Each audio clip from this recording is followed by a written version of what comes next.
ഇന്ന് 11ാമത്തെ നോമ്പ്. നമ്മുടെ നോമ്പ് പോയിട്ടോ, പീരീഡ്സ് ആയപ്പോൾ. അപ്പം ഇന്നാണെങ്കിൽ നല്ല വിശപ്പുണ്ട്. അപ്പം ഞാൻ അടുക്കളയിൽ പോയപ്പോൾ അവിടെ ഒന്നും ഉണ്ടാകുന്നില്ല. അപ്പം 4 ദിവസം മുമ്പ് ഞാൻ ടെറസിൻ്റെ മുകളിൽ ഒരു മാഗിയുടെ പാക്കറ്റ് ഉണ്ടാകുന്നു കേട്ടോ.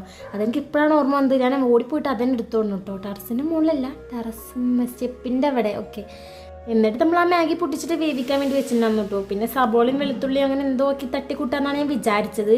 ഞാനൊരു എഡിറ്റിംഗ് ഉദ്ദേശിച്ചു, പക്ഷെ പണി പാളി പോയിട്ടോ.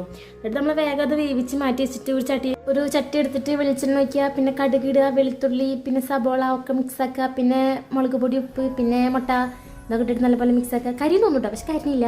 പിന്നെ ഈ സാധനം ഉണ്ടല്ലോ, ഇതിൻ്റെ ഉള്ളിൽ നിന്ന് വരുന്നില്ല. ഞാൻ എത്ര കുളിക്കുന്നുണ്ടോ, ഒന്നായിട്ട് വന്നില്ല. ലാസ്റ്റ് ഇടും ഇതുപോലെ അങ്ങോട്ട് വീണ്. പക്ഷെ കുഴപ്പമില്ല, പുറത്ത് കല്ലുള്ളിക്ക് തന്നെ പോയുള്ളൂ. എന്നിട്ട് നമ്മൾ നല്ലപോലെ മിക്സ് ആക്കി എടുത്തിട്ടുണ്ടായിരുന്നു കേട്ടോ സംഭവം. എന്നിട്ട് അതിന് മുകളിൽ നമ്മൾ മാഗിയുടെ പാക്കറ്റ് ഉണ്ടാവില്ല, ഒരു പൊടി, അത് ഇട്ട് കൊടുത്തിട്ടുണ്ടായിരുന്നു. അപ്പോൾ സംഭവം ശരിയായിട്ടുണ്ട്. പക്ഷെ അടുക്കളയുടെ പോലെ ഇതാണ് ലാസ്റ്റ് വന്നപ്പോൾ. ഞാൻ എന്തുണ്ടാക്കുക അടുക്കള കയറില്ല ഇതുപോലെ കിട്ടോ. അതൊക്കെ ഞാൻ വൃത്തിയാക്കിയിട്ട് വേണം ഫുഡ് കഴിക്കാൻ പോകേണ്ടത്. പക്ഷെ ഞാൻ വേഗം പോയി ഫുഡ് കഴിച്ചിട്ടോ.